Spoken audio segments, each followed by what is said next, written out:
Hi everyone welcome back to my YouTube channel Vipin sir official YouTube channel आपण मानकु पुणी थे स्वागत जनाऊँगी। आजिर वीडियो रे आमे पढ़िबा विशेषण पढ़िबा आमे पूर्व वीडियो रे आमे कवर कर देइथिले विशेष्य कवर कर देइचे ता सहित आमे सर्वनाम को मध्य कवर करचे दुई थर लेखे आमे वर्तमान रिविजन भी सरी जाइछि। आपण माने जो माने भी देखि नाहांती ए दुईटा को वीडियो विशेष्य पद का कहंती बा सर्वनाम पद का कहंती तार प्रकार भेद सब कोन कोन रहिछि डिटेल्स हमर वीडियो अपलोड हेक रहिछि। आपण माने सर्वप्रथम से वीडियो को देखि दियंतु काहे ना आमे विशेषण जानिया पूर्वरु आमे प्रथमे विशेष्य पद कोन जानिबा निहाती दरकार काहे ना विशेष्य पद को नेके आमे विशेषण को आमे केमति बुझिबा को हेबो। तो प्रथमे ए वीडियो आपण प्रथमे देखि नियंतु ठीक अछि। तो ठीक अछि देरी न करी प्रथमे स्टार्ट करिबा। आजिर वीडियोटी हेउछि आमे विशेषण ऊपर डिस्कशन करिबा। तो देखो विशेषण हूँ गोटे इम्पोर्टाट चैप्टर आपंकर जोटा कि अपकमिंग जिते सब एग्जाम रोचे आपंकर प्रत्येक एग्जाम सिलेबस आपंकर विशेषण ही मेंशन थी। तो निहाती समस्त इम्पोर्टाट रही वीडियोटी। तो समस्ते ध्यान से आप वीडियो को भल भाव देखूँ बुझापी चेष्टा करूँ और पाखे नोट रखिकी जहाँ भी नुआ लगुच आपको सब नोट बनैक रखुँ और प्राक्ट करूँ ठीक अच्छे। तो देखो विशेषण कौन आम कि वाक्य पढ़ा विशेषण जाना पूर्व आम कि वाक्य को पढ़ा। तो वाक्य को पढ़ी सारा आप बुझे सहज हो। तो देखो जमीक आपंकर साधु लोक सबुठारे सम्मान पाए। सेकेंड देछि कोन चिरा और मैला पोशाक पिंध नाही। तृतीय वाक्य देछि प्रियदर्शी मासकु 100 टंका वृत्ति पाए। चतुर्थ वाक्य से देछि बापा दिन को लिटरे दूध पियंती। पंचम देछि कोन शाश्वती सप्तम श्रेणी रे पढ़े। तो देखो ये मुझे मार्क कली आपंकर साधु चिरा मैला 100 लिटर रे सप्तम एगुड़ा टिके ध्यान रखुँ बुझिपारे। तो कौटाक मार्क करछि देखो उपर वाक्य गुड़िक आम जो पढ़ले कौन साधु ये जो साधु पदटी कौन गोटे लोकर गुण को बुझाऊँ ठीक अच्छे। चिरा बा मैला एगुड़ा कौन गोटे गोटे लोक बा पोशाकर अवस्था अरे चिरा अवस्था तार माने चिरी जाइए तार गोटे अवस्था अवस्था कौन आपन को पूर्व भिडियो आपको बतई आपको अवस्था हूँ पे देखो आमर गुण गोटे आ गोटे हूँ अवस्था ये दुईटा कौन गुण हूँ जोटा कि आपंकर परिवर्तन हेनी सहजरे ठीक अच्छे ना। अवस्था हूँ तार एटा परिवर्तनशील आम बुझापी जस्ट मुझे कहूँ जमीक लता मंगेशकर भल बा सुमधुर संगीत गाए। लता मंगेशकर सुमधुर संगीत गाउछंती जो आम कहले सुमधुर से कौन हम सुमधुरटा हूँ आम कौन गोटा हूँ कौन विशेषण ये जो सुमधुर संगीतटा से पे गाउछंती। तो ये लता मंगेशकर सुमधुर कंठटी कौन कर्कश कंठ हो कि ना तेणु यहाँ कह आम गुण। अवस्था कौन कहवा जमीक आम रास्तार जाऊे आज वर्षा वर्षा है कौन हो रास्ताटी आज बर्तमान कादुଅ हो जाए। तो कादुଅ रास्ता बोली आम कहूचे रास्ताटी कौन हो कादुଅ हो जाए। तो से कादुଅटा आज तो कादुଅ अच्छे काली हूँ सूर्यकिरण पड़ा खरा है से सुखीज तेणु से गोटे कह अवस्था बोली कहवा। तो बुझिपारे अवस्था कौन तो ठीक सेपरी देख ये जो चिरा हो बा मैला हो यहाँ गोटे पोशाकर अवस्था को बुझेला। तापर 100 टंका हूँ गोटे संख्या को बुझेला। तापर हूँ लिटर लिटर मान गोटे परिमाण केते ना लिटर परिमाण गोटे गोटे बुझाऊँ ठीक अच्छे ना।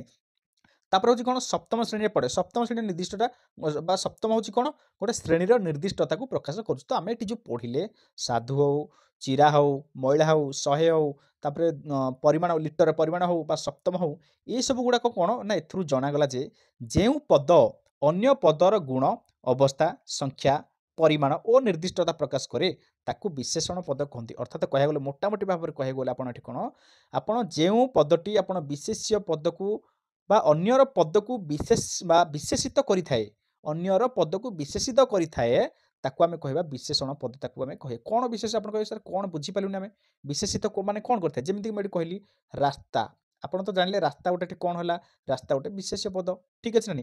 तो ताकू आमे जदि कहबा कादुओ रास्ता ता माने रास्ता को एटे से सूचित बा विशेषित कला कौन कादुओटा कादुओ रास्ता बोले रास्तार गोटे अवस्था को बुझाउछि किए से ना कादुओ तेणु कादुओटा हूँ कौन हम विशेषण हम ठीक है नहीं। तापर आम जदि कहबा एठी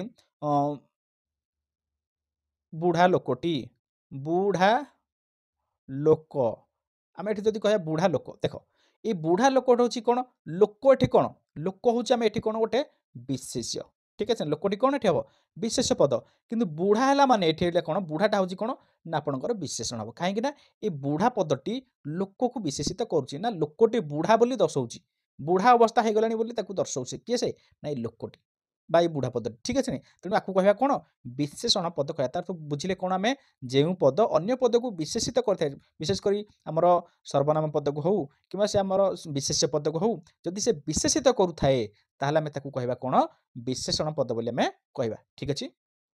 ଚାଲ ଏଣୁ ବାକ୍ୟ ଗୁଡ଼ିକ ଥିବା ସାଧୁ, ଚିରା, ମଇଳା, 100, ଲିଟରରେ ଓ ସପ୍ତମ ଏଇ ସବୁ ଗୋଟେ କଣ ନା ପଦ ଗୁଡ଼ିକ ବିଶେଷଣ ପଦ ହୋଇଥାଏ। ହେଲା? ତାପରେ ଚାଲ ଏବେ ଟିକେ ବୁଝିପାରିଲେ ତ ବିଶେଷଣ ପଦ କଣ? ଯେଉଁ ପଦ ବିଶେଷ୍ୟ ପଦକୁ ବିଶେଷିତ କରିଥାଏ ବା ଯେଉଁ ପଦ ଅନ୍ୟ ପଦକୁ ବିଶେଷିତ କରିଥାଏ ତାକୁ କହିବା ଆମେ କଣ? ବିଶେଷଣ ପଦ ଆମେ ବୋଲି କହିବା। ତ ଏବେ ଦେଖିବା ବିଶେଷଣର ପ୍ରକାରଭେଦ ଦେଖିବା। ମୁଖ୍ୟତଃ ବିଶେଷଣ ପଦକୁ ନାମ ଓ ଭାବ ଦୃଷ୍ଟିରୁ ଦୁଇ ଶ୍ରେଣୀରେ ବିଭକ୍ତ କରାଯାଇଛି। ଆକ୍ଚୁଆଲି ଯଦି ଆମକୁ ପଚରାଯାଏ ଏବେ ତ ଯେତେ ହାୟର ଷ୍ଟଡି ଉପରକୁ ଯାଉଛେ କମ୍ପିଟେଟିଭ୍ ଏକ୍ଜାମରେ ଏମିତି ତ ପଚାରିବନି କୋଶ୍ଚିନ୍। ସେ ଆମକୁ ପଦଟି ଦେଇଥିବ ପଦଟା ନିର୍ଣ୍ଣୟ କରିବାକୁ କହିବ। ଅଣ୍ଡରଷ୍ଟାଣ୍ଡିଂ ଲେବୁଲ୍ ଟାଇପ୍ର ଆମକୁ କୋଶ୍ଚିନ୍ ପକେଇବ ଯେ ଆମକୁ ଟିକେ କନଫ୍ୟୁଜ୍ ହେଲା ଭଳିଆ ଲାଗିବ ଯେମିତିକି। ଠିକ୍ ଅଛି ନି? ଆଉ ଏତେ ସହଜ ଯେମିତି ଛୋଟବେଳେ ଆପଣ ପ୍ରାଇମେରୀ ସ୍କୁଲ ବା ସେକେଣ୍ଡାରୀ ସ୍କୁଲରେ ପଢ଼ିଲା ବେଳେ ଆମକୁ ଏଇଭଳି ପକେଇପାରେ ବିଶେଷଣ ପଦ କେତେ ପ୍ରକାର ଦୁଇ ପ୍ରକାର ଗୋଟେ ହେଉଛି ନାମ ଏବଂ ଭାବ ଦୃଷ୍ଟିରୁ ଦୁଇ ଶ୍ରେଣୀ ବିଭକ୍ତ କରାଯାଇଛି। କ'ଣ? ଗୋଟେ ହେଉଛି ନାମ ବିଶେଷଣ ଆଉ ଗୋଟେ ହେଉଛି ଭାବ ବିଶେଷଣ। ଠିକ୍ ଅଛି? ଭଲ ଭାବରେ ଏଇଟା ଆପଣଙ୍କ ପାଇଁ କାର୍ଯ୍ୟ ନ ଆସିଲେ ବି ଆପଣ ବୁଝିବା ଦରକାର। ଆପଣ ବୁଝିଲେ କ'ଣ ହବ ନା ଆଗକୁ ଆପଣଙ୍କୁ ବୁଝିବା ପାଇଁ ସହଜ ହବ ପାଠଗୁଡ଼ିକ। ଦେଖ ନାମ ବିଶେଷଣ କ'ଣ? ବିଶେଷ୍ୟ ଓ ସର୍ବନାମ ପଦକୁ ବିଶେଷିତ କରୁଥିବା ବିଶେଷଣ ପଦକୁ ନାମ ବିଶେଷଣ କୁହାଯାଏ। ଏଠି କୁହାଗଲା କ'ଣ? ସେ ବିଶେଷ୍ୟ ପଦକୁ ମାନେ ବିଶେଷିତ କରୁଥିବ ଏବଂ ସର୍ବନାମ ପଦକୁ ମଧ୍ୟ ସେ ବିଶେଷିତ କରୁଥିବ। ଆମେ ପଢ଼ିଛେ ସର୍ବନାମ ପଦ କାହାକୁ କହନ୍ତି, ବିଶେଷ୍ୟ ପଦ କାହାକୁ କହନ୍ତି ଆମେ ପଢ଼ିଛେ। ଯଦି ଆମେ ପଢ଼ିନେ ବା ଆପଣ ଭିଡ଼ିଓ ଦେଖିନାହାନ୍ତି ତାହେଲେ ଭିଡ଼ିଓ ଦେଖିନିଅନ୍ତୁ ପ୍ରଥମେ। ଠିକ୍ ଅଛି ନାଇଁ? ତ ବିଶେଷ୍ୟ ପଦ ହେଉଛି ବିଶେଷ୍ୟ ପଦର ବିକଳ୍ପ ପଦକୁ ଆମେ ସର୍ବନାମ ପଦ କହୁଛେ ବା ବିଶେଷ୍ୟ ପଦ ବଦଳରେ ଯେଉଁ ପଦକୁ ବ୍ୟବହାର କରୁଛେ ତାକୁ ଆମେ ସର୍ବନାମ ପଦ ବୋଲି କହୁଛେ। ତ ସେଇ ସର୍ବନାମ ପଦ ହଉ ବା ବିଶେଷ୍ୟ ପଦ ହଉ ଏଇ ଦୁଇଟା ପଦକୁ ଯିଏ ବିଶେଷିତ କରେ ତାକୁ ଆମେ କହିବା କ'ଣ? ନା ବିଶେଷଣ ପଦ ବୋଲି ଆମେ କହିବା। ଠିକ୍ ଅଛି? ଆଉ ଗୋଟେ କଥା ଦେଖ ବିଶେଷ୍ୟର ବିଶେଷଣ ବା ସର୍ବନାମର ବିଶେଷଣ, ସଂଖ୍ୟାବାଚକ ବିଶେଷଣ ଓ ପୂର୍ଣ୍ଣବାଚକ ବିଶେଷଣ ନାମ ବିଶେଷଣର ଅନ୍ତର୍ଗତ ଏଇଗୁଡ଼ାକ ତ ଆମେ ଆଗକୁ ପଢ଼ିବା ଏ ବିଷୟରେ ଡିଟେଲ୍ସ ପଢ଼ିବା। ଆପଣ ବ୍ୟସ୍ତ ହେବାର ନାହିଁ ଯେ ଆପଣ କେମିତି ତାକୁ ସିକ୍ୱେନ୍ସରେ ରଖିବା କେମିତି ବା ସିରିଏଲ ଅନୁସାରେ କେମିତି ପଢ଼ିବା ମନେ ରହିଲା ଭଳିଆ ଆପଣଙ୍କୁ ସେ ବ୍ୟବସ୍ଥା ବି ଆପଣଙ୍କୁ ଆଗରୁ କରିବା ବ୍ୟସ୍ତ ହୁଏ ନାହିଁ। ତ ଏଇଟା କୁହନ୍ତୁ ଯେଉଁ ଆମେ ନାମବାଚକ ବିଶେଷଣ ଆମେ ଯେଉଁ ପଢ଼ିଲେ ସେ ନାମବାଚକ ବିଶେଷଣର ଅନ୍ତର୍ଗତ କେଉଁଗୁଡ଼ିକ ନା ଆପଣଙ୍କର ଗୋଟେ ଆସିବ ବିଶେଷ୍ୟର ବିଶେଷଣ ଆସିବ ଆମେ ଆଗକୁ ପଢ଼ିବା, ସର୍ବନାମର ବିଶେଷଣ ଆସିବ, ସଂଖ୍ୟାବାଚକ ବିଶେଷଣ ଏବଂ ପୂର୍ଣ୍ଣବାଚକ ବିଶେଷଣ ଏଇ ଚାରିଟାକ ଆସିବ ଆପଣଙ୍କର କ'ଣ? ନାମବାଚକ ବିଶେଷଣ ଅନ୍ତର୍ଗତରେ ଆସିବ। ତାପରେ ହେଉଛି ଦେଖିବା ଭାବବାଚକ ବିଶେଷଣ କ'ଣ? ନା ଭାବବାଚକ ବିଶେଷଣ ହେଉଛି କ୍ରିୟାକୁ ବିଶେଷିତ କରୁଥିବା ବିଶେଷଣ ପଦକୁ ଭାବ ବିଶେଷଣ କହନ୍ତି। ତ ଏଠି ଦେଖନ୍ତୁ ଆପଣ ଆଗକୁ ସେଇଟା କ'ଣ ନା ବିଶେଷ୍ୟ ଓ ସର୍ବନାମ ପଦକୁ ବିଶେଷିତ କରୁଥିଲା ଯିଏ ସେଥିରେ କୋଉଗୁଡ଼ା ଯାଉଥିଲା ନା ବିଶେଷ୍ୟର ବିଶେଷଣ ଯାଉଥିଲା ବିଶେଷ୍ୟକୁ ଯିଏ ବିଶେଷିତ କରେ, ସର୍ବନାମର ବିଶେଷଣ ମାନେ ସର୍ବନାମକୁ ଯିଏ ବିଶେଷିତ କରେ, ସଂଖ୍ୟାବାଚକ ବିଶେଷଣ ହଉ କିମ୍ବା ଆପଣ ପୂର୍ଣ୍ଣବାଚକ ବିଶେଷଣ ହଉ ଏଗୁଡ଼ାକ ନାମବାଚକ ବିଶେଷଣରେ ଯାଉଥିଲା। କିନ୍ତୁ ଭାବବାଚକ ବିଶେଷଣରେ ଆପଣଙ୍କର କୋଉଗୁଡ଼ାକ ଆସିବ ଯିଏ କ୍ରିୟାକୁ ବିଶେଷିତ କରୁଥିବ, କ୍ରିୟା ପଦକୁ ଯିଏ ବିଶେଷିତ କରୁଥିବ ସିଏ ହିଁ ଭାବବାଚକ ବିଶେଷଣ ହେବ। ତ ତା ଅଣ୍ଡରରେ କୋଉଗୁଡ଼ାକ ଆସୁଛି ନା ଆପଣଙ୍କର ବିଶେଷଣ, ଅବ୍ୟୟ ଓ ବାକ୍ୟକୁ ବିଶେଷିତ କରୁଥିବା ବିଶେଷଣ ପଦକୁ ବା ବିଶେଷଣ ପଦ ହେଇଥିବ ତାକୁ ପୁଣି ସେ ବିଶେଷିତ କରୁଥିବ। ଆମେ ବି ପଢ଼ିଲେ ବିଶେଷ ପଦକୁ ବିଶେଷିତ କରୁଥିବ କିମ୍ବା ଗୋଟେ ସର୍ବନାମ ପଦକୁ ବିଶେଷିତ କରୁଥିବ। କିନ୍ତୁ ସେଠି କହୁଛି ସେଇ ବିଶେଷ ପଦକୁ ଯେଉଁଟା ଆମେ ବିଶେଷଣ ପଦ ବୋଲି କହୁଛେ ସେଇ ବିଶେଷଣ ପଦକୁ ପୁଣି ଯିଏ ବିଶେଷିତ କରୁଥିବ ସେଇ ପଦ କିମ୍ବା ଅବ୍ୟୟ ପଦ ହଉ କିମ୍ବା ବାକ୍ୟକୁ ଯିଏ ବିଶେଷିତ କରୁଥିବା ବିଶେଷଣ ପଦ ମଧ୍ୟ ଭାବ ବିଶେଷଣ ଅନ୍ତର୍ଗତ ହୋଇଥାନ୍ତି। ତ ଆଗକୁ କନଫ୍ୟୁଜ୍ ହେବାର କିଛି ନାହିଁ, ଆମେ ଆଗକୁ ପଢ଼ିବା।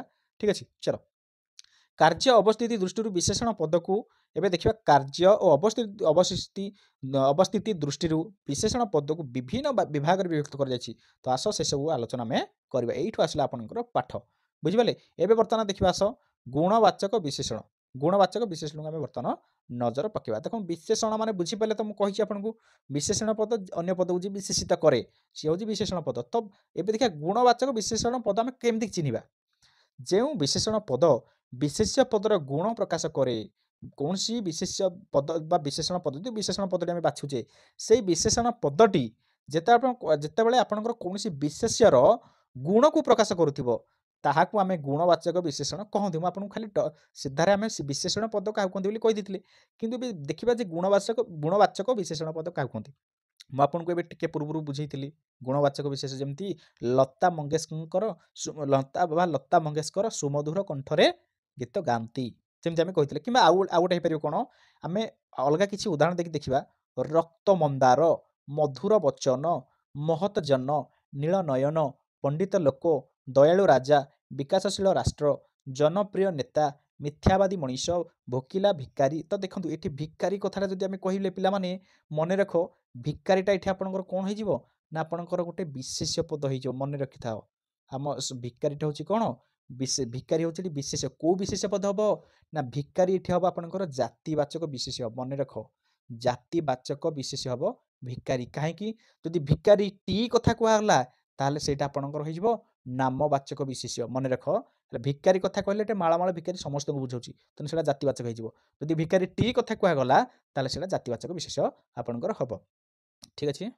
ଦେଖ ଯେମିତି ଆମେ ଏବେ କହିଲେ ମଧୁର ବଚନ, ତ ବଚନ ଏଠି କଣ ବଚନକୁ ମଧୁର ବିଶେଷିତ କରୁଛି।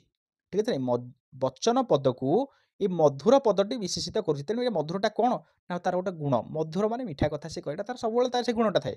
ମହତ ଜନ, ନୀଳ ନୟନ, ପଣ୍ଡିତ ଲୋକ, ଦୟାଳୁ ରାଜା। ଦୟାଳୁ ଯେମିତି ଏଠି ଦୟାଳୁ ହେଉଛି ତାର ଗୋଟେ ଗୁଣ। ବୁଝିପାରୁଛ ନା ନାଇଁ? ବିକାଶଶୀଳ ରାଷ୍ଟ୍ର, ବିକାଶଶୀଳ ମାନେ ତାର ସେଇଟା ଗୋଟେ ଗୁଣ।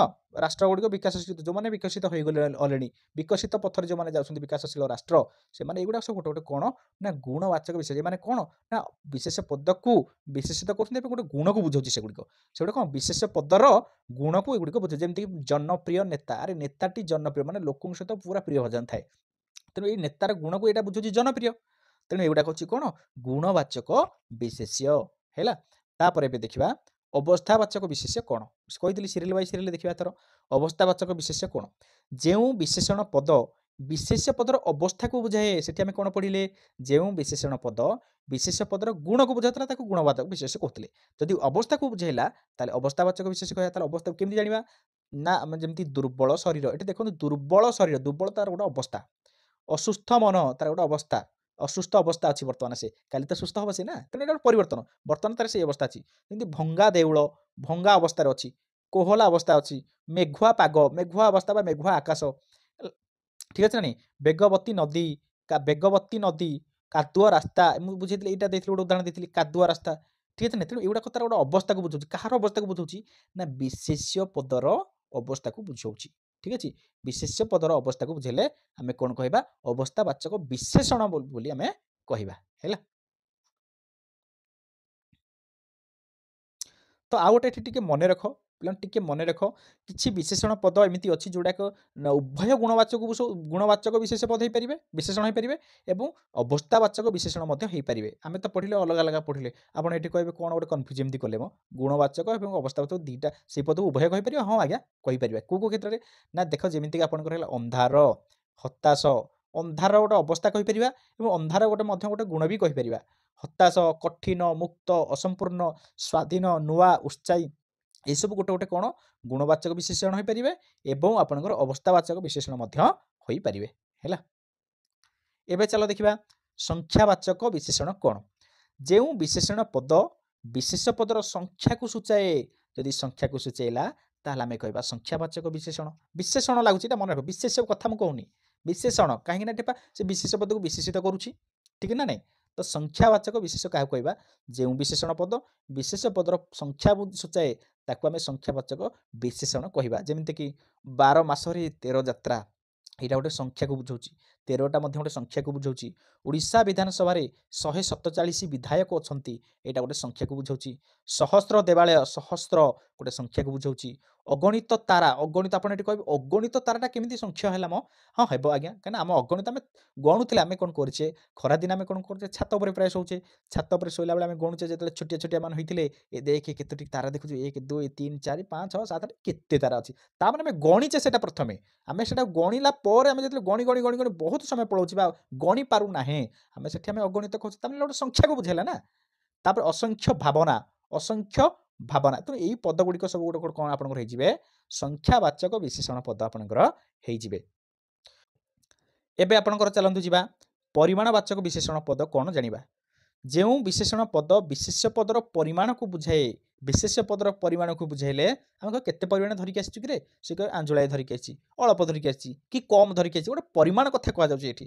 ତାକୁ ପରିମାଣ ବାଚକ ବିଶେଷଣ ପଦ କଣ? ଯେମିତିକି କମ୍ କଥା କହ, ଏଠି କଥାଟା ହେଉଛି କ'ଣ? କଥାଟା ହେଉଛି ଗୋଟେ ବିଶେଷ୍ୟ, କଥାଟା ହେଉଛି ଗୋଟେ କ'ଣ ବିଶେଷ ପଦ। ଏଇ କଥା ବିଶେଷ ପଦକୁ କିଏ ବିଶେଷିତ କରୁଛି? କମ୍, କ'ଣ ଗୋଟେ ପରିମାଣ ଆକାରରେ କହୁଛି। ତେଣୁ ଏଇ ପରିମାଣଟା ହେଉଛି ଆପଣଙ୍କର କ'ଣ ହେଇଯିବ ନା କମ୍ଟା ହେଉଛି ଆପଣଙ୍କର ପରିମାଣବାଚକ ବିଶେଷଣ ଆପଣଙ୍କର ହେଇଯିବ। ବେଶୀ କାମ କର, ବେଶୀ ବେଶୀ କାମ କର, ଏଠି ଗୋଟେ କ'ଣ ହେଲା ପରିମାଣକୁ ବୁଝାଉଛି। ବହୁତ ଲୋକ, ଅସଂଖ୍ୟ ଆଉ ବହୁତ ଭିତରେ ତଫାତ ଜାଣିପାରୁଛ? ଅସଂଖ୍ୟ ବହୁତ, ବହୁତ ମାନେ ଆମେ ଗୋଟେ କଳ୍ପନା କରୁଛୁ ଏତିକି ପରିମାଣ ବା ବହୁତ ପରିମାଣରେ ହେଇଥିବ ସେଇଟା, ବୁଝିପାରୁଛ ନା? କିନ୍ତୁ ସଂଖ୍ୟାବାଚକଟା ଆମେ ଗଣିଛେ, ସଂଖ୍ୟାବାଚକଟା ଆମେ ଗଣିକି କହିଛେ, କିନ୍ତୁ ପରିମାଣରେ ଏଠି ଆମେ କ'ଣ କରୁଛେ ଗୋଟେ ଆନୁମାନିକ ପରିମାଣ ନେଉଛେ। ବୁଝିପାରୁଛ ନା ନାହିଁ ହେଲା। ତାପରେ ଅଳପ ଧନ, ଅଳପ ମାନେ ଗୋଟେ ପରିମାଣକୁ ସେଇଟା ବି ବୁଝେଇଲା। ଅମାପ ଶକ୍ତି ଗୋଟେ ପରିମାଣକୁ ବୁଝାଉଛି। ବୋଝେ ଆମ୍ବ କିନ୍ତୁ ଏଠି କହିନି 100 ଆମ୍ବ କି ଅଗଣିତ ଆମ୍ବ କହିନି, ଏଠି ବୋଝେ ଆମ୍ବ କଥା କହିଛି। ତାମାନେ ଗୋଟେ ପରିମାଣ, ବୋଝ ପରିମାଣ। କଂସାଏ ବେଲା, କଂସାଏ ଭାତ ବା କଂସାଏ ଭାତ, ଆମେ ଗୋଟେ କହିଛେ ଗୋଟେ କଂସାଏ ପରିମାଣର ଭାତ ଥୁଆ ହେଇଛି, ଏଠି ଗୋଟେ ପରିମାଣକୁ ସୂଚୁଛି। ତେଣୁ ଏଗୁଡ଼ାକ ଆମେ କ'ଣ କହିବା, ପରିମାଣବାଚକ ବିଶେଷଣ ପଦ କହିବା। ତାପରେ ଦେଖ ପୂରଣବାଚକ ବିଶେଷଣ। ପୂରଣବାଚକ କ'ଣ ଦେଖ, ଆମେ ପଢ଼ିଲେ ସଂଖ୍ୟାବାଚକ, ସଂଖ୍ୟାବାଚକ ପଢ଼ିଲେ, ପରିମାଣବାଚକ ପଢ଼ିଲେ। ଏବେ ଦେଖ ପୂରଣବାଚକ, ପରିମାଣ ଆଉ ପୂରଣ ସମାନ ନୁହେଁ। ପୂରଣ କ'ଣ, ଯେଉଁ ବିଶେଷଣ ପଦ ସଂଖ୍ୟାକୁ ନିଷ୍ପନ୍ନ ହୋଇ ସଂଖ୍ୟାର କ୍ରମିକତା ପ୍ରକାଶ କରିବା ସହିତ ବିଶେଷ ପଦର ନିର୍ଦ୍ଦିଷ୍ଟତା ପ୍ରକାଶ କରେ, ତାକୁ ପୂରଣବାଚକ ବିଶେଷଣ କହନ୍ତି। ଦେଖନ୍ତୁ ପଦର ଯେଉଁ ବିଶେଷଣ ପଦ ସଂଖ୍ୟାର ନିଷ୍ପନ୍ନ, ସଂଖ୍ୟାରୁ ନିଷ୍ପନ୍ନ ସହିତ, ଯେମିତିକି 5କୁ ଆମେ କହିବା କ'ଣ, ପଞ୍ଚମ ଆମେ କହିବା ନା ନାହିଁ, ବା ପଞ୍ଚ କହିବା। 6କୁ ଆମେ କ'ଣ କହିବା, ଷଷ୍ଠ ଯେମିତି ଆମେ କହୁଛେ। ତେଣୁ ଏଇଟା ସଂଖ୍ୟାରୁ ନିଷ୍ପନ୍ନ ହୋଇଛି, ବୁଝିପାରିଲେ, ବା କ୍ରମିକତାକୁ ବୁଝାଉଛି, ତାର କ୍ରମିକତାକୁ ବୁଝାଉଛି, କ୍ରମିକତାକୁ ପ୍ରକାଶ କରିବା ସହିତ ବିଶେଷ ପଦର ନିର୍ଦ୍ଦିଷ୍ଟକୁ ବା ବିଶେଷ ପଦକୁ ଯଦି ସେ ସୂଚିତ କଲା ବା ନିର୍ଦ୍ଦିଷ୍ଟ ନିର୍ଦ୍ଦେଶ ଦେଲା ବା ନିର୍ଦ୍ଦିଷ୍ଟତା କରୁଛି ତାର, ତାକୁ ଆମେ କହିବା ପୂରଣବାଚକ ବିଶେଷଣ କହିବା। ଯେମିତି କିଛି ଉଦାହରଣ ଦେଇଦେବା, ଉଦାହରଣ ଦେଲେ ଆପଣମାନେ ସହଜରେ ବୁଝିଯିବେ। ପଞ୍ଚ ପାଣ୍ଡବଙ୍କ ମଧ୍ୟରେ ସହଦେବ ପଞ୍ଚମ ପାଣ୍ଡବ ଅଟନ୍ତି। ଆରେ ପଞ୍ଚୁ ପାଣ୍ଡବଙ୍କ ମଧ୍ୟରେ ସହଦେବ ହେଉଛନ୍ତି କ'ଣ, ପଞ୍ଚମ ବା 5 ନମ୍ବର ପାଣ୍ଡବ। ରାକେଶ ମାଟ୍ରିକ ପରୀକ୍ଷାରେ ପ୍ରଥମ ଶ୍ରେଣୀରେ ଉତ୍ତୀର୍ଣ୍ଣ, ପ୍ରଥମଟାକୁ ଏଠି 1 ବୁଝାଉଛି, ପଞ୍ଚ ମାନେ 5, ମାନେ ଏଗୁଡ଼ା ଗୋଟେ ସଂଖ୍ୟାର, ଏଇଟା ହେଉଛି କ'ଣ, ନିଷ୍ପନ୍ନ ହୋଇଛି, ସଂଖ୍ୟାରୁ ନିଷ୍ପନ୍ନ ହୋଇଛି ନା ନାହିଁ। ଦ୍ୱିତୀୟ, ତୃତୀୟ, ଚତୁର୍ଥ, ଷଷ୍ଠ, ଅଷ୍ଟମ, ଏକାଦଶ, ଦ୍ୱାଦଶ, ଏଗୁଡ଼ାକ ସବୁ ଗୋଟେ କ'ଣ ନା ପୂରଣବାଚକ ବିଶେଷଣ ପଦ। ମନେ ରଖ ହେଲା, ପୂରଣବାଚକ ବିଶେଷଣ ପଦ। ଠିକ ଅଛି, ଚାଲ ଏଠି ଯେମିତି ଦେଇଛି ଆପଣଙ୍କର ତୃତୀୟ ସ୍କନ୍ଧ, ତୃତୀୟଟା ଏଠି ଆପଣଙ୍କ ପୂରଣବାଚକ ହେଇଯିବ। ଚତୁର୍ଥ ଧାଡ଼ି କହିଲେ ଚତୁର୍ଥ ହେଇଯିବ ଆପଣଙ୍କ ପୂରଣବାଚକ ହେଲା। ପଞ୍ଚମ ପାଣ୍ଡବ କହିଲେ ଜନ୍ମ ବା ବୟସ ହିସାବରେ ଗଣିଲେ 5 ସଂଖ୍ୟା ପଡ଼ୁଥିବା ପାଣ୍ଡବ, ପଞ୍ଚମ ହେଉଛି 5 ସଂଖ୍ୟା ପଡ଼ୁଥିବା ପାଣ୍ଡବ। ତେଣୁ ଏଗୁଡ଼ା ସବୁ ଗୋଟେ କ'ଣ ନା ଆମେ କହିଲେ କ'ଣ, ପୂରଣବାଚକ ବୋଲି ଆମେ କହିଲେ ହେଲା। ଚାଲ ଦେଖ କେତେକ ସଂଖ୍ୟାର ପୂର୍ଣ୍ଣବାଚକ ସଂଖ୍ୟା ଆପଣଙ୍କର ଦେଇଛି, ଦେଖିଦିଅ। 1ର ପ୍ରଥମ, 2ରେ ଦ୍ୱିତୀୟ, ତୃତୀୟ, 4ରୁ ଚତୁର୍ଥ, 5ରୁ ପଞ୍ଚମ, 6ରୁ ଷଷ୍ଠ, 10ରୁ ଦଶମ, ଏଇଭଳି ଭାବରେ ଆପଣଙ୍କର ସବୁ ଅଛି, ଆପଣ ଦେଖିଦେବେ। ଯଦି ଆପଣଙ୍କ ଏଠି ପଡ଼ିଛି 70, 70ଟା ଦେଖନ୍ତୁ ସପ୍ତତିତମ। ଯଦି ଆମର ଏମିତି ଗୋଟେ କୋଶ୍ଚିନ୍ ପଡ଼ିଯାଏ ସପ୍ତତିତମ ଅଛି, ସେଇଟା କେଉଁ ପ୍ରକାର ବିଶେଷଣ ପଦ ଆପଣଙ୍କୁ କନଫ୍ୟୁଜ ଲାଗିବ। ଆପଣ ସପ୍ତତିତମ ଯଦି ଶୁଣି ନଥିବେ ଅଡ଼ୁଆ ହେଇଯିବ। ତ ଆପଣ ଟିକେ ଓଭରଲୁକ୍ ଆପଣ କରିଦିଅନ୍ତୁ। ଏଇଟା ତ କିଛି ବୁଝେଇବାର ନାହିଁ ନା, ଆପଣମାନେ ଟିକେ ଓଭରଲୁକ୍ କରିବାର ଅଛି ହେଲା। ଚାଲ ଏବେ ଦେଖିବା ବିଶେଷଣର ବିଶେଷଣ, ମାନେ ବିଶେଷଣ ପଦ ସେଇଟା ହେଇଥିବ, ମାନେ ସିଏ ପ୍ରଥମେ ଗୋଟେ ବିଶେଷ୍ୟ ପଦକୁ ବିଶେଷିତ କରିଥିବ କିମ୍ବା ସର୍ବନାମ ପଦକୁ ଏଇଟା ଦେଖନ୍ତୁ ଆପଣଙ୍କର ରହିଲା ସର୍ବନାମ ପଦ ହଉ କିମ୍ବା ବିଶେଷ ପଦ ହଉ, ତାକୁ ବିଶେଷିତ କଲା ଗୋଟେ ବିଶେଷଣ ପଦ। ତାକୁ କିଏ ବିଶେଷିତ କଲା, ବିଶେଷଣ ପଦ। ଏଇ ବିଶେଷଣ ପଦକୁ ପୁଣି ଆଉ ଗୋଟେ ପଦ ବିଶେଷିତ କରିବ, ତାକୁ କହିବା ବିଶେଷଣର ବିଶେଷଣ। ବିଶେଷଣର ବିଶେଷଣ କ'ଣ, ଯେଉଁ ବିଶେଷଣ ଅନ୍ୟ ଏକ ବିଶେଷଣର ଗୁଣକୁ, ମାତ୍ରାକୁ, ଅବସ୍ଥାକୁ ବା ଆଧିକ୍ୟ ପ୍ରକାଶ କରେ, ତାକୁ ବିଶେଷଣର ବିଶେଷ୍ୟ କୁହାଯାଏ। ବିଶେଷଣର ବିଶେଷଣ କୁହାଯାଏ। ଯଥା ପରମ ଧାର୍ମିକ ଯୁଧିଷ୍ଠିର, ଏଠି ଭଲ ଭାବରେ ଦେଖ, ମୁଁ ପୁରା କ୍ଲିଅର ବତେଇ ଦେଉଛି। ଯୁଧିଷ୍ଠିର ହେଉଛନ୍ତି କ'ଣ, ବିଶେଷ୍ୟ, ବୁଝିପାରୁଛ ନା ନାହିଁ। ଧାର୍ମିକ ହେଉଛି କ'ଣ, ବିଶେଷଣ। କାହିଁକିନା ଧାର୍ମିକ ଯୁଧିଷ୍ଠିର, ଏଇ ଯୁଧିଷ୍ଠିର ପଦକୁ କିଏ ବିଶେଷିତ କଲା, ଧାର୍ମିକ ପଦଟି ବିଶେଷିତ କଲା। ଏଇ ଧାର୍ମିକ ପଦକୁ ମଧ୍ୟ ଆଉ ଗୋଟେ ପଦ ବିଶେଷିତ କରୁଛି, କ'ଣ, ପରମ ଧାର୍ମିକ ହେଇଗଲାଣି ଏଠି। ତାମାନେ ଧାର୍ମିକ ପଦ ବା ବିଶେଷିତ ବିଶେଷଣ ପଦକୁ ଆଉ ଗୋଟେ ପଦ ବିଶେଷିତ କରୁଥିଲେ, ତାକୁ କୁହାଯାଏ ବିଶେଷଣର ବିଶେଷଣ ହେଲା।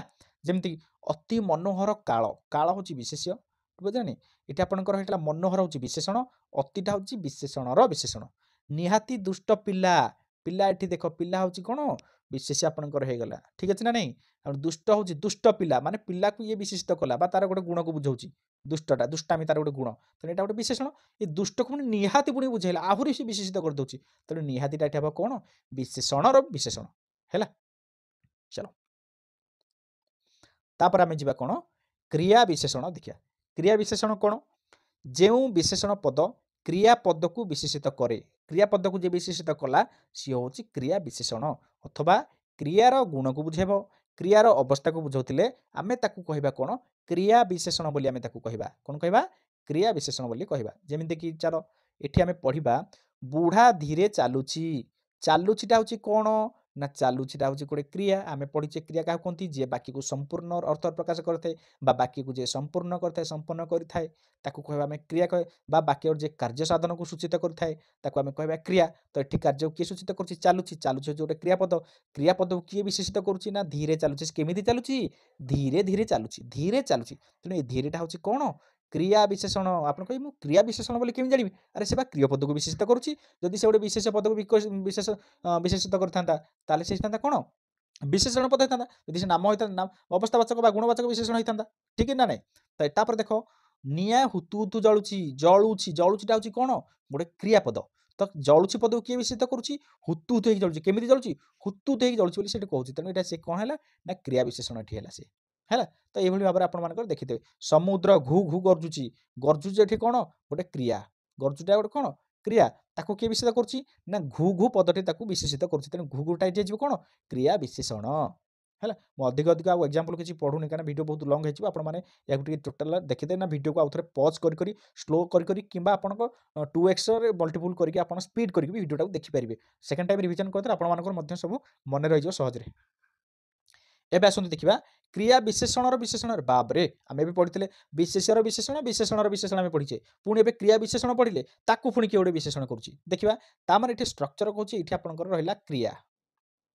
ତାକୁ ବିଶେଷିତ କଲା କିଏ? ଏଇଟା ଗୋଟେ ବିଶେଷଣ ପଦ। ଆକୁ କହେ କ୍ରିୟା ବିଶେଷଣ। ପୁଣି ଏଇ ପଦଟାକୁ ପୁଣି ଆଉ ଗୋଟେ କିଏ ଗୋଟେ ପୁଣି ବିଶେଷିତ କରିବ। ତେଣୁ ଆମେ ତାକୁ କ୍ରିୟା ବିଶେଷଣ କହିବା। କ୍ରିୟାକୁ ବିଶେଷିତ କଲା ତାକୁ ଯିଏ ବିଶେଷଣ କଲା କ୍ରିୟା ବିଶେଷଣର ବିଶେଷଣ ତାକୁ ଆମେ କହିବା। ଯେମିତିକି ଯେଉଁ ବିଶେଷଣ ପଦ କ୍ରିୟା ବିଶେଷଣ ପଦକୁ ବିଶେଷିତ କରେ ତାକୁ ଆମେ କହିବା କ୍ରିୟା ବିଶେଷଣର ବିଶେଷଣ।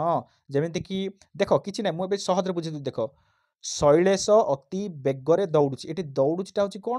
ଗୋଟେ କ୍ରିୟା। ଠିକ୍ ଅଛି ନାଇଁ? ବେଗରେ ଦୌଡ଼ୁଛି। ବେଗରେ ମାନେ ଏଠି ଆପଣଙ୍କର ବିଶେଷଣ ହେଇଗଲା। କୋଉ ବିଶେଷଣ ହେଇଯିବ? ନା କ୍ରିୟା ବିଶେଷଣ। ଯେହେତୁ କ୍ରିୟାକୁ ସେ ବିଶେଷିତ କରୁଛି। ଅତି ବେଗରେ ଦୌଡ଼ୁଛି। ତାମାନେ ଏ ବେଗକୁ ପୁଣି ଆଉ ଜଣେ ଆସିକି ବିଶେଷିତ କଲା। ସେ ହେଉଛି ଅତି। ତାମାନେ ଏଠି ସେ ହେଲା କ୍ରିୟାକୁ ବିଶେଷଣ କ୍ରିୟା ବିଶେଷଣକୁ ବିଶେଷିତ କରୁଛି। ତାମାନେ ସେ କ୍ରିୟା ବିଶେଷଣର ବିଶେଷିତ ହେଲା ବା କ୍ରିୟା ବିଶେଷଣର ବିଶେଷଣ ହେଲା। ହଁ କି ନାହିଁ? फ्रेंड्स एठी आमे भिडियोटा आज रखिबा। नेक्स्ट भिडियो रे आमे ता परठो पढिबा क्रियाज विशेषण ठार पढिबा कारण भिडियो बहुत लॉन्ग हे जिवो। ए बहुत पार्ट लंबा पार्ट। तापर क्रियाज विशेषण आमे पढिबा। क्रियाज विशेषण पर आमे पढिबा अछि आपनकर सार्वनामिक विशेषण बा सर्वनाम विशेषण पढिबा। तापर आमे पढिबा सर्वनामर विशेषण पढिबा। तापर आमे पढिबा अव्ययर विशेषण पढिबा। तापर आमे पढिबा वाक्यर विशेषण। तापर तुलनात्मक विशेषण अछि। एभली भाबरे आमे टोटल विशेषण पद को नेक्स्ट वीडियो रे आमे कंप्लीट करबा। विधेय विशेषण मध्य अछि। एटा बहुत इंपोर्टेंट अछि विधेय विशेषण। आमे नेक्स्ट वीडियो रे ए सब कंप्लीट करदबा। तो आज पे वीडियो को एठी रखिबा। वीडियो को संपूर्ण भाबरे देखि दियंतु सो दैट नेक्स्ट जहाँ भी पढिबा बुझिया पे आपन सहज हबो। तो आज पे एठी रखिबा। Bye bye take care.